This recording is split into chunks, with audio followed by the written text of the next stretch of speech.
Philip D. Murphy, and the Adjutant General, Brigadier General Lisa J. Howe, thank you all for including us this morning in this ceremony. Thank you, Rick. We know how important it is to honor the sacrifice and the service of our Korean War veterans, those who died in the service of the United States during the Korean conflict, as well as those who remain, the approximately 7,500 Americans who remain missing in action to this day. I spoke last night with Governor Murphy, and he asked me to communicate his welcome, his thanks, and to remind all of you that our big New Jersey family stands behind and in support of our Korean War veterans.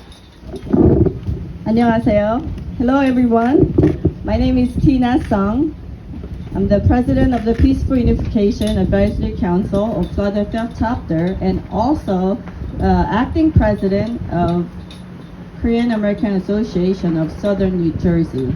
It is my honor to be here to commemorate the 70th anniversary of the signing of the Korean War armistice agreement, which we ended the hostilities of Korean War. You may recall the Korean War like it was just yesterday. I'm sure that some of you still vividly remember the day when you were called upon to defend a Korea that you never knew and serve the people you never met. More than 50,000 American soldiers who were just ordinary workers, farmers, doctors, fathers, sons, and daughters, and brothers, and sisters made their sacrifices during the Korean War. Strategy of the inseparability of ROC and American forces during that war. The painting shows General Douglas MacArthur, General Ridgway, General Chung Il-kwang, and of course, General Taylor. These leaders rose to save a fledgling agricultural, undeveloped South Korea as they bound together in defense on the Korean Peninsula. Forged in the crucible of war, that gathering of four leaders remains imprinted upon the souls of those who fought communist wars. Our group represents the Korean War Veterans Association of America. We're a New Jersey group here. Our motto that we have assigned to ourselves, a familiar one to you, freedom is not free. So today, we're here to pay homage to those who went before us. If somebody has to pay for what you earn in freedom, pay for it with service, with duty, and with sacrifice. The men, 890 names inscribed on the wall, not that common either. They defended a country they never heard of, they had no idea where its location was. They knew nothing about its people. These men went into service to our country to help save the people of a foreign country of South Korea and to pay the ultimate sacrifice.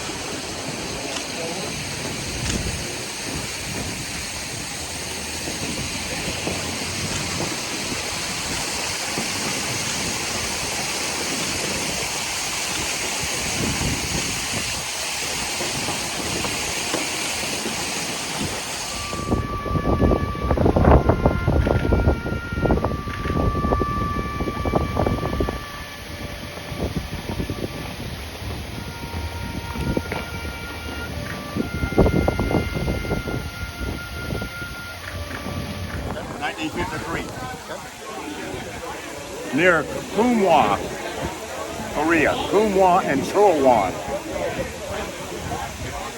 around 2 o'clock in the morning. The Chinese brigades were making a big push after they had some discussions concerning the end of the war. they were discussing that at that time. And the push was so great, and they were coming so fast until even our tanks were getting bogged down. We were going to move to another area. And when I was captured, the officer in charge said to me, "Come, let's go to China with us." He said to me, "You will be treated better than you're treated in the United States." I had never been to China, but I had been in the United States for 21 years. Now I've been in the United States for 93 years. I love this country. God bless America. One of the most serious things that happened to me was I was without food for a period of time, but I did not get hungry. At least a week. I still didn't get hungry.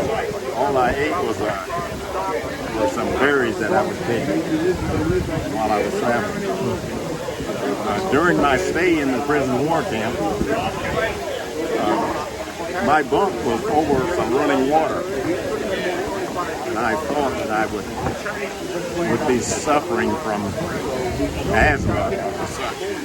But actually, right now what I have is COPD, and it's a pretty great stage. That's my greatest health situation now. And high blood pressure. But I am blessed because when I was captured and the enemy soldiers were pointing their rifles at me, I promised God that I would serve Him the rest of my life if He got me out of that. But what I did was just what many people do when they make a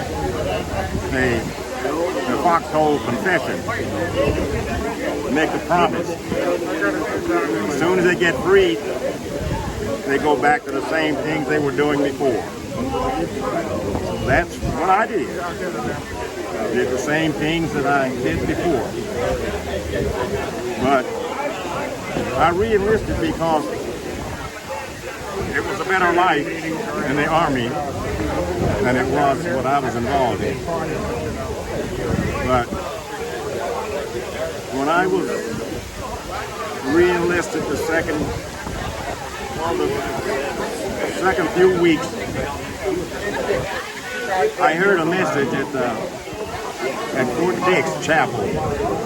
The chaplain's name was Bartholomew, and he was preaching on the book of Ecclesiastes, chapter 5.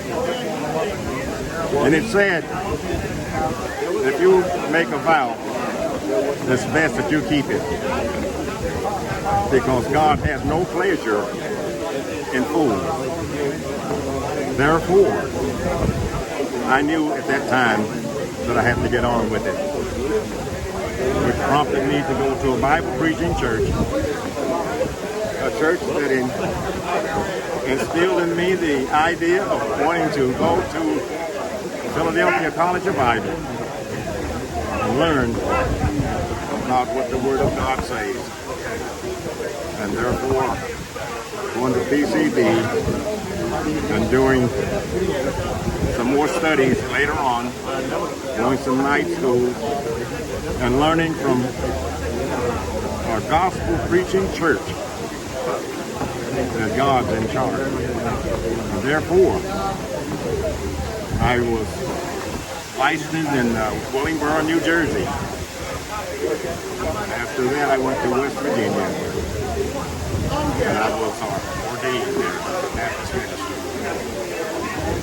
And I thought that I would let my God know that He is the one who saved me and sustains me from now on.